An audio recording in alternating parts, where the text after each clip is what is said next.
Hello बच्चों, welcome to RP classes. आज की इस वीडियो में हम पढ़ेंगे इतिहास क्लास 10th का, जिसका हम चैप्टर आज शुरू करने जा रहे हैं औद्योगिकरण का उदय। औद्योगिकरण का उदय हम सबसे पहले क्या देखेंगे, इस चैप्टर से संबंधित थोड़ा सा पहले की जानकारी लेंगे। औद्योगिकरण से पहले के बारे में हम बात करेंगे। सबसे पहले मैं आपको दिखाना चाहती हूँ एक चित्र। ये चित्र आप देख सकते हैं, यहाँ पर स्क्रीन पर एक चित्र दिख रहा है। ये चित्र कब का है? Dawn of the century E.T. पाल म्यूजिक कंपनी के द्वारा बनाया गया था। इस चित्र में क्या दर्शाया गया है? यह संगीत की एक किताब के ऊपर दर्शाया गया चित्र है। इस चित्र में जैसा कि आप देख रहे हैं कि एक देवी जैसी प्रतिमा खड़ी है और उसके हाथ में ध्वज है। वो ध्वज किस चीज का है? वो ध्वज प्रगति का है, यानी प्रगति की निशानी वो लिए खड़ी है। इसके पीछे आप देख सकते हैं रेलवे, कैमरा, मशीनें, प्रिंटिंग प्रेस, कारखाने आदि आपको दिखाई दे रहे हैं। यानी उस समय चित्र से हम, क्योंकि जो हिस्ट्री है, इतिहास है, तथ्यों पर आधारित होता है, हम इस चित्र को तथ्य के रूप में जानेंगे कि उस समय औद्योगिक क्रांति आ चुकी थी। यानी इस चित्र के पीछे वो, क्योंकि चित्र अब मैंने बताया कि प्रगति का ध्वज हाथ में लिए खड़ी है और उसके पीछे निशान प्रगति के हैं, मशीनी युग के निशान लिए खड़ी है। एक चित्र आपको मैं और दर्शाना चाहूंगी। आज से लगभग 100 साल पहले का चित्र मैं आपको दिखाती हूँ। देखिए, ये चित्र आज से लगभग 100 साल पहले का चित्र है। इस चित्र में क्या दर्शाया गया है? दो व्यक्ति हैं। एक व्यक्ति आप ऊपर देख सकते हैं, एक आप नीचे देख सकते हैं। दो व्यक्ति, दो जादूगर दिखाए गए हैं। एक अलादीन है और जादुई चिराग लिए हाथ में खड़ा है। जादुई चिराग रगड़ने के बाद वो एक भव्य महल बनाता है। और दूसरा नीचे कौन है? मैकेनिक है। वो आधुनिक युग का मैकेनिक प्रतीक हो रहा है। और उस मैकेनिक के पीछे आप देख सकते हैं पुल बना हुआ है, पानी बना हुआ है, जहाज बना हुआ है, मीनारे बने हुए हैं, गगनचुंबी इमारतें बनी हुई हैं। यह चित्र क्या दर्शाता है? यह चित्र दर्शाता है कि जो ऊपर वाला व्यक्ति अलादीन बना हुआ है वो पाश्चात्य संस्कृति का है, वो पुरानी संस्कृति का बना हुआ है। और जो मैकेनिक है वो पश्चिम आधुनिक जो संस्कृति है उसके अनुसार दिखाया गया है कि यह पश्चिम आधुनिक संस्कृति से संबंधित है और वो पाश्चात्य से संबंधित है, यानी पुराने जमाने से संबंधित है। जब जैसे चिराग रगड़कर, जादुई चिराग रगड़ने से कुछ प्रकट हो जाता था, यहाँ भव्य महल दिखाया गया है, वो प्रकट होता है। यानी हम क्या कहेंगे कि आधुनिक क्रांति कैसे आई होगी, औद्योगिकरण कैसे हुआ होगा। इन चित्रों के माध्यम से हमें पता चलता है कि उस समय औद्योगिक क्रांति का आगाज हो रहा था। उस समय कंपैरिजन हो रहा था पुराने जमाने में आज के जमाने में, यानी आधुनिक जमाने का कंपैरिजन हो रहा था। तो फिर प्रश्न यह उठता है, क्या औद्योगिक क्रांति एकदम से आ गई होगी? क्योंकि हम सबको पता है औद्योगिक क्रांति आने से पहले, कारखानों का निर्माण होने से पहले, मशीनी युग आने से पहले कपड़ा बनता था, सामान पहले भी बनता था, लोगों की जरूरतों के अनुसार बाजार मार्केट में सामान पहले भी बिकता था। वो कहाँ से आता था?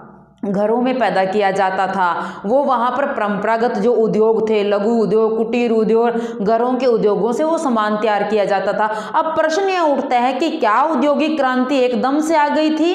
क्या अचानक से समाज में देश परिवर्तन हो गया था? क्या अचानक से जो मजदूर हैं वो घरों के बजाय फैक्ट्रियों में जाकर काम करने लग गए थे? तो क्या हुआ होगा?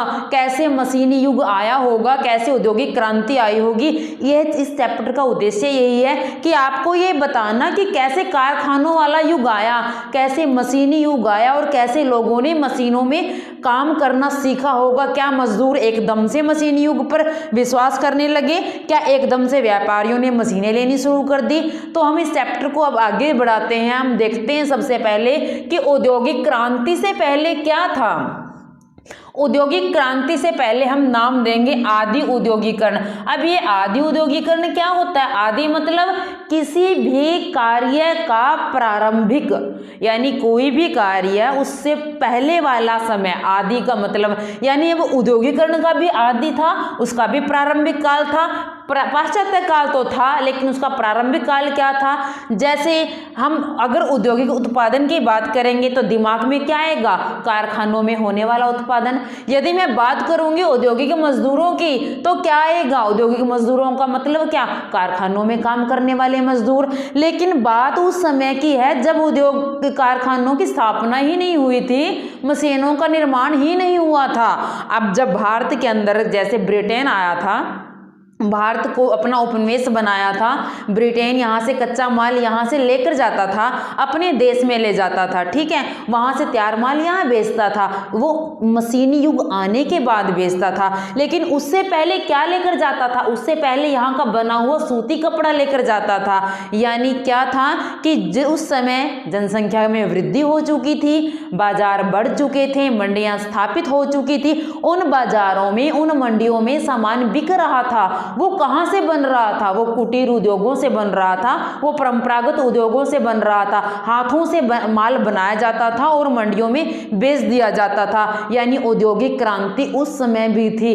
औद्योगिक क्रांति का मतलब ये नहीं है कि बड़ी बड़ी मशीनें लगाने के बाद कारखाने लगे हैं, कारखानों में जो सामान, कारखाने जब से लगे तब से औद्योगिक क्रांति आई है, नहीं। औद्योगिक क्रांति से पहले आदि औद्योगिक क्रांति बहुत ज्यादा महत्वपूर्ण अपना स्थान रखती है, क्योंकि मशीनों का जब दिमाग में ये आता है कि इतने उत्पादन की ज़रूरत है, इतने माल की ज़रूरत है और मज़दूर उस माल को बनाने में समय लगाते हैं, मज़दूरों द्वारा बनाया गया माल महंगा भी होता है, तो तब दिमाग में क्या आता है? कोई वैज्ञानिक आविष्कार होता है। तब होता है क्योंकि जब किसी चीज़ की ज़रूरत होती है, जब ज़रूरत लगी समाज को, तब जाकर आविष्कार हुए हैं। जब लगा कि हमें किसी चीज़ की जरूरत है, उत्पादन कम हो रहा है, सबसे पहला उत्पादन कहाँ हुआ?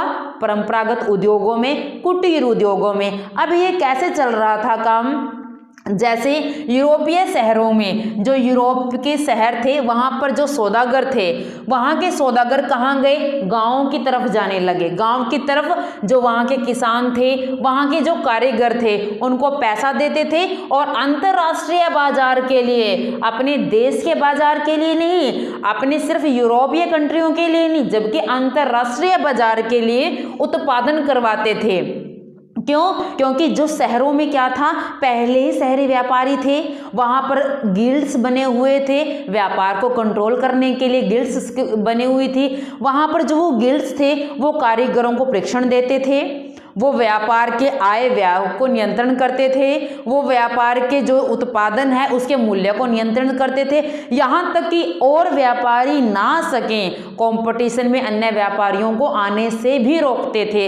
अब जनसंख्या में वृद्धि हो रही थी, सिर्फ उन्हीं व्यापारियों से तो काम नहीं चल रहा था, और व्यक्तियों को भी अपना व्यापार करने का हक था। तब उन्होंने शहरों में काम ना कर गाँव की तरफ रुख करना शुरू कर दिया। अब हम थोड़ा गाँव की स्थिति देख लेते हैं कि उस समय के गाँव की स्थिति क्या थी। उस समय जैसा कि आपने पिछली कक्षा में पढ़ा था बाड़बंदी के बारे में। बाड़बंदी क्या थी कि जैसे पहले थे, खेत थे, बिल्कुल खुले खेत थे, लोग अपने पशुओं के लिए, अपने लिए लकड़ी, चारा वहाँ से मिल जाता था पशुओं को। व्यक्ति अपने ईंधन के लिए लकड़ी लेकर आना या फिर लकड़ी वहाँ से काट कर बाजार में बेचना, या जहाँ पर थोड़ी बहुत साफ करके खेती करना, ये काम कर लेता था। लेकिन कुछ समय के बाद बाड़बंदी के कारण उन क्षेत्रों पर, उन खेतों को छोटी छोटी जोतों के रूप में अधिकार कर लिया। किसानों का अधिकार हो गया, जमींदारों का अधिकार हो गया। अब किसानों के पास छोटी छोटी सी भूमि रह गई, छोटी छोटी जोतें रह गई। परिवार का भरण पोषण इतनी छोटी जमीन में नहीं हो पा रहा था।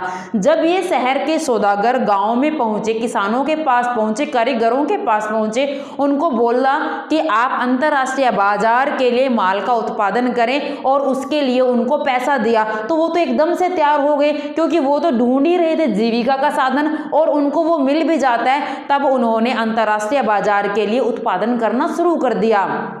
तब हम क्या देखते हैं कि यह उत्पादन कैसे हो रहा था। शहरों का गांव से अब संबंध मजबूत हो रहा था। जो सौदागर थे वो रहते तो शहरों में थे। अब ब्रिटेन के बारे में क्या बताती हूँ मैं आपको। ब्रिटेन तो फिनिशिंग सेंटर बन चुका था। कैसे बन चुका था? जो ब्रिटेन के सौदागर थे स्टेपलर से ऊन लेते थे। ऊन लेने के बाद उनको धागा बनवाने के लिए आगे दे देते थे। फूलर क्या करते थे? ऊन को छांटते थे, धागा बनाते थे। यानी क्या? उन दोनों के बीच में पूरा संबंध स्थापित हो चुका था। काम उस कपड़ा का पहले कच्चा माल खरीदना, कच्चे माल को धागे के लिए तैयार करवाना, उस धागे को छांट कर आगे सूती कपड़े के लिए तैयार करवाना। इसके अंदर कुछ 3 लोग थे। कौन कौन थे? सबसे पहले हम स्टेपलर। स्टेपलर कौन था? एक ऐसा व्यक्ति जो रेशों के हिसाब से ऊन को स्टेपलर करता था या छांटता था। यानी क्यों? क्योंकि रेशे भी कोई महीन रेशा है, हर बहुत टाइप के रेशे थे। तो स्टेपलर का काम क्या था? रेशों को उसके हिसाब से, यानी रेशों के हिसाब से ऊन को क्या करता था? वो स्टेपल करता था। मोस्ट इंपॉर्टेंट चीज है बच्चे, एक बार ध्यान से सुन लेना क्योंकि एग्जाम में आने वाली चीज है। फिर आ जाता है फूलर। फूलर कौन था? फूलर एक ऐसा व्यक्ति जो फूल करता था। फूल यानी चुन्नटों के सहारे कपड़े को समेटता था। फूलर का काम क्या था? कपड़े को समेटना। एक थर्ड आ जाता है। कौन था थर्ड? कार्डिंग। कार्डिंग का काम क्या था? वह प्रक्रिया जिसमें कपास या ऊन आदि रेशों को कताई के लिए तैयार किया जाता है। यानी एक चीज एक जगह 3 जगह से होकर बन रही थी। पहले स्टेपलर के पास जाती है, फिर फूलर के पास जाती है, उसके बाद कार्डिंग के पास जाती है और उनके बाद कपड़ा तैयार किया जाता है। अब हम देखते हैं कि क्या जो उद्योग थे, उद्योगों को अब कैसे कारखानों के रूप में परिवर्तित हुए। जो उद्योग बने हुए थे वो, जैसे मैंने बताया कि ब्रिटेन था वो फिनिशिंग सेंटर बन चुका था। अब ब्रिटेन फिनिशिंग सेंटर बनने के बाद हम क्या देखते हैं कि कैसे उदय हुआ होगा फिर कारखानों का, कैसे मशीनी युग आया होगा उद्योगों में, कैसे सूती कपड़ा मशीनों में बनना शुरू हो गया होगा। आगे हम चैप्टर में देखेंगे। सबसे पहले हम क्या देखते हैं? कारखानों का उदय। कारखानों का उदय देखते हैं इंग्लैंड में सबसे पहले, क्योंकि औद्योगिक क्रांति सबसे पहले कहाँ आई थी? इंग्लैंड में आई थी। औद्योगिक क्रांति सबसे पहले इंग्लैंड में 18वीं शताब्दी में आई थी। और इंग्लैंड में सबसे पहले 1730 के दशक में कारखाने खुले थे, लेकिन इजाफा कहाँ हुआ? 18वीं सदी के आखिर में हुआ था। यानी 1730 के दशक में कारखाने खुलने शुरू हुए, लेकिन बढ़ोतरी कहाँ कब हुई? 18वीं सदी के आखिर में बढ़ना शुरू हो गया। इसे क्या कहा जाता है? इस युग को कपास नए युग का पहला प्रतीक बन गया। क्यों? क्योंकि सबसे पहला कारखाना ही किसका स्थापित हुआ? सूती कपड़े का कारखाना स्थापित हुआ। तो कपास क्या बन गया? नए युग का प्रतीक बन जाता है कपास। एक एग्जाम्पल देती हूँ। 1760 में ब्रिटेन 25 लाख पौंड जो सूती कपड़ा था, यानी कपास था, कच्चा कपास जिससे बनता है सूती कपड़ा, कच्चे कपास का आयात करता था। कितने में? 1760, यानी 1760 में ब्रिटेन 25 लाख पौंड कच्चे कपास का आयात करता है। 1787 यानी कुछ 27 सालों के बाद का मैं आंकड़ा बताती हूँ, उनका आयत बढ़कर 220 लाख पौंड हो जाता है। अब आप मतलब इतने सालों में 25 लाख से 220 लाख पौंड कपास का आयत बढ़ना। रीजन क्या? मशीनी युग का आना। यहाँ से पता चलता है कि मशीनी युग ने दस्तक दे दी है, कारखानों में मशीनें लगनी शुरू हो गई हैं। अब ये कौन है भाई? Richard Arkwright. रिचर्ड आर्कराइट वो है जिसने मशीनी युग का आरंभ किया, आगाज किया। यानी रिचर्ड आर्कराइट ने एक ऐसी मशीन बनाई जहां से सूती कपड़ा बनाना बहुत आसान हो गया। रिचर्ड आर्कराइट जब मशीन बना देते हैं तब क्या होता है कि जो उद्योग थे, उद्योग कारखाने बनने लग गए। कारखानों में क्या हुआ, मशीन रखी जाने, बहुत बड़ी मशीन थी वो वहाँ पर रखी गई। मशीनों के अंदर क्या हुआ, मजदूर, अब जहाँ पर एक जगह 25-25 मजदूर लगे हुए थे, एक एक जो सौदागर था उसके पास सैकड़ों मजदूर काम करते थे। अब क्योंकि अब जो सौदागर थे शहरों में रहते थे और काम गाँवों में होता था, वहाँ पर लोगों को देखना काम किस ढंग से किया जा रहा है, नहीं किया जा रहा, बहुत मुश्किल था। साधन इतने ज़्यादा नहीं थे आने जाने के। जब ये मशीन का आविष्कार हुआ, कारखानों में मशीनों की स्थापना हुई, उसके बाद क्या हुआ, एक ही जगह पर जो कपड़ा था उसका बनाने का कार्य चलने लगा। अब जो काम करने वाले व्यापारी थे, काम करवाने वाले व्यापारी थे, अब जो काम करवाने वाले व्यापारी थे मजदूरों को देख सकते थे, कपड़े धागा बहुत अच्छा तरीके से बनाया जाने लगा, मजबूत कपड़ा बनने लगा और काम भी बहुत जल्दी होने लगा। इसलिए तो 25 लाख से 220 लाख पहुंच गया 20-25 सालों में ही। यानी इतनी जल्दी इतना ज़्यादा माल उत्पादन होना, रीजन क्या, क्योंकि मशीनी युग आ गया था। अब तो जो अगर ब्रिटेन की गलियों में जाकर देखेंगे तो आंखें भी चकाचौंध होने लगी। वहाँ इतनी बड़ी बड़ी फैक्ट्रियाँ बनने लगी, कारखाने बनने लगे कि वहाँ जो पहले मतलब इंसान वो भूल ही जाता था कि पुराने जमाने में या आज भी कपड़ा कहीं गांव में बन रहा होगा, आज भी वही परंपरागत उद्योग चल रहे हैं कहीं, या आज भी चरखे पर धागा बुना जा रहा है, वो वहाँ जाकर भूल ही जाता था। तो हम देखेंगे क्या औद्योगिक परिवर्तन की रफ्तार कैसे रही फिर, क्योंकि ठीक है 1730 में वहाँ पर कारखाने खुले, वहाँ लास्ट में जाकर इन कारखानों का जो बढ़ोतरी हुई है, फिर जो औद्योगिक परिवर्तन की रफ्तार कैसे, यानी जो परंपरागत तरीके से काम हो रहा था उसके बाद एकदम औद्योगिकरण हुआ, मशीनें आई, कारखानों की स्थापना हुई, मजदूर कारखानों में काम करने लगे। क्या फिर ये एकदम से परिवर्तन था या जादुई परिवर्तन था, या फिर ये इसकी रफ्तार कैसी रही, उसके बारे में हम जानेंगे। हम इसको कुछ पॉइंट्स में ले लेते हैं। सबसे पहला पॉइंट हम क्या देखते हैं, 1840 के दशक तक सबसे बड़ा कपास उद्योग था। यानी क्यों, मैंने पहले बताया कि सूती कपड़ा उद्योग सबसे पहला उद्योग है हमारा, तो 1840 के दशक तक सबसे बड़ा उद्योग कौन था, कपास उद्योग। लेकिन क्या हुआ, 1840 में ब्रिटेन में रेलवे का विस्तार हो गया और ब्रिटेन के उपनिवेशों में 1860 के दशक में रेलवे का विस्तार हो चुका था।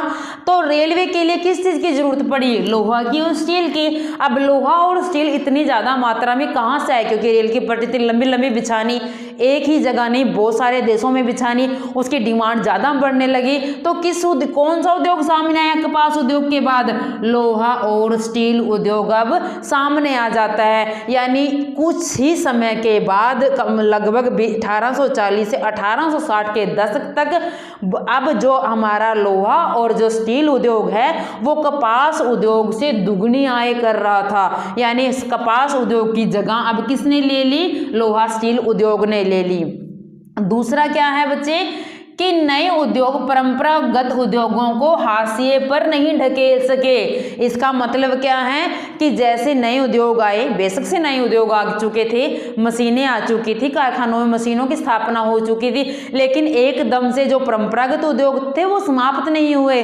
अभी भी आप अगर 20-30 साल पीछे भी चले जाएं तब भी चरखा आपको गाँव में मिल जाता है, तब भी आपको चरखा काटती जो ग्रामीण महिलाएं हैं वो मिल जाती हैं। यानी तो उस समय तो फिर एकदम से कहाँ चेंज आ पाता, और लोगों की सोच भी एकदम से नहीं बदल पाती, नहीं विश्वास कर पाते कि जो मशीनें हैं वो अच्छा काम करेंगी, या जो मशीनों पर विश्वास नहीं हो पाता, इसलिए जो परंपरागत उद्योग थे एकदम से हाशिए पर नहीं ढकेल पाए थे, यानी परंपरागत उद्योगों को एकदम से समाप्त नहीं कर पाए थे।